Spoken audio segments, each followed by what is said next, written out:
গুনার ফিরিস্তিগুলো একটা একটা করে স্বীকার করে আল্লাহরে বলেন, আল্লাহ আমি পাপী, আল্লাহ আমার চেয়ে বড় পাপী এই দুনিয়াতে কেউ নাই, আকাশের নিচে জমিনের উপরে আমার চেয়ে বড় পাপী কেউ নাই। একটা একটা করে আল্লাহ স্বীকার করি আমি পাপী, সব পাপের স্বীকৃতি দিলাম। আল্লাহ তাআলা যদি দয়া করে আমাদেরকে মাফ না করে, আমাদের বাঁচার কোনো উপায় নাই। আপনি কি ভেবেছেন আপনার নামাজ দিয়ে আপনি জান্নাতে যাবেন? আপনি তাহাজ্জুদ গুজার, সেজদা দিতে দিতে কপালে দাগ ফেলেছেন, এটা আপনারা জান্নাতে নেবে না।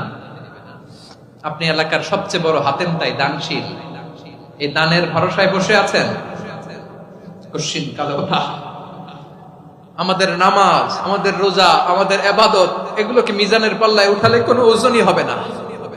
তবে আমাদের একটা কৌশল জানা আছে, আমরা আল্লাহর রহমতের ভিখারি। আমরা সেদিন আগেই গুনার স্বীকৃতি দিয়ে দেব। আমরা বলবো, আল্লাহ তুমি প্রশ্ন করার আগে তোমার একটা কথা বলি, আমারে কিছু জিজ্ঞেস করো না, আমি সব করেছি। এমন কোন পাপ নাই যে পাপ আমারে দিয়ে হয় নাই। তোমার রহমত দিয়ে তুমি জান্নাতে পাঠাবা, তোমার দয়ায় জান্নাতে যেতে চাই, আমল দিয়ে না। পারবেন বলতে?